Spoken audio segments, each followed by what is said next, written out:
Alright, none of the usual greeting this time. Let's just do this. Okay. Batman vs Superman, Dawn of Justice. I'm going to try and keep this video as spoiler free as I can, but damn it, I've got to talk about this film. Because it's just a. Clusterfuck isn't the word, it's a conundrum, you know? There's. Alright, okay. I mean, you know the plot of this movie. It follows on from Man of Steel. Bruce Wayne slash Batman isn't very pleased with Superman about the devastation that he caused Metropolis. This takes place 2 years after that. There's something in Africa that the U.S. government wants to call Superman into question for. Clark Kent's just trying to be the best Superman he can be and do all these nice humanitarian acts all across the globe. But meanwhile, it's a subject of a lot of debate all across the TV. They have a Dark Knight style fucking montage of talking heads on the TV going, "Oh, should we do this thing? What about this guy?" You know. Um, and then they fight, and Lex Luthor has something to do. And there's no real way to describe the plot of this movie because the plot of this movie is actually five plots. There are five plots happening. There's Batman's plot, which for the most part feels like a Batman storyline that's kind of indifferent to the main plot. It doesn't feel like it's connected at all. It just feels like a Batman mission. That's pretty cool. There's Clark Kent trying to find his place in the world. There's Lex Luthor trying to get his hands on what's left of the Kryptonian ruins and wreck of ships and Zod's body and all that, and how he's just sort of, yeah, he's very anti-Superman. They get into why as the movie goes on. Um, and then there's a Wonder Woman plot. Diana Prince kind of just sort of comes in and out of the movie up until the third act. And then there's a Lois Lane subplot where she's doing some investigative stuff, being an investigative journalist and just sort of trying to uncover some conspiracy. There are five different plots to this movie, and they're never really woven together in an organic way. Now, this is not going to be a video where I just hate this movie. I've seen it twice. My son wanted to see it. We watched it. He was baffled by how long it was. I didn't feel, I was a little bit apprehensive about taking him because there is one dream sequence in particular where I felt they took it a bit too far. That's another thing. Oh my god, my god, Zack Snyder likes his dream sequences, guys. You thought he loved the speeding things up and the slowing things down? He does that maybe twice in this. He does so many dream sequences. There's so many flashbacks and dream sequences. It's baffling. There's like five. There's one right at the start during the credits. Uh, some of them don't make any sense. Some of them are confusing. Some of them look awesome, but they'll hurt your head if you try and work them out.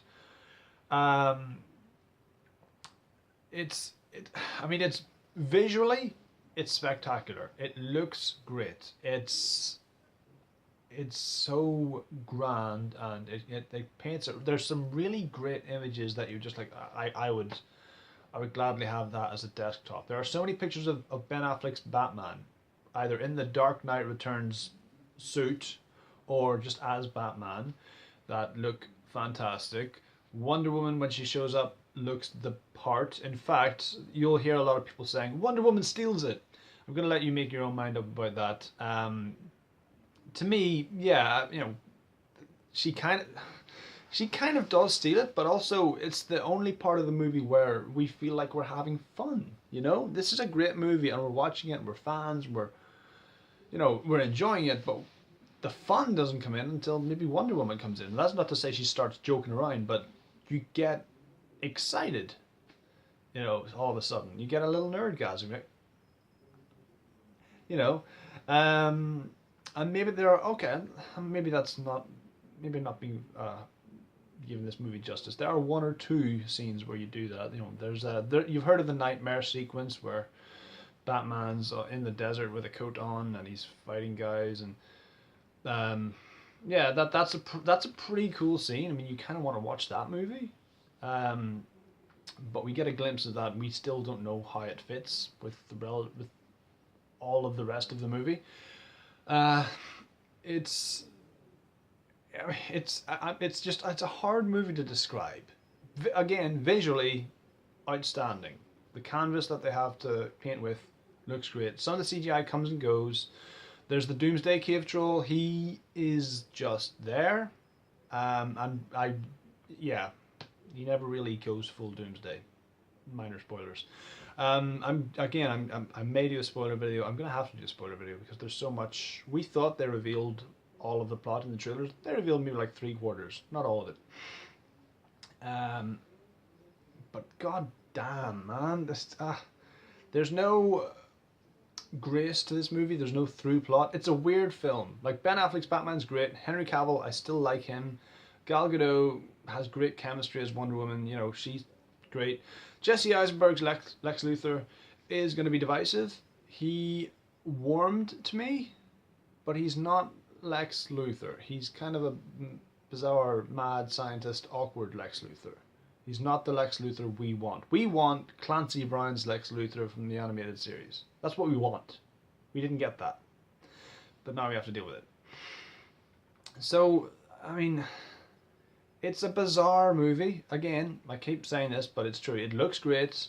Ben Affleck's Batman's great.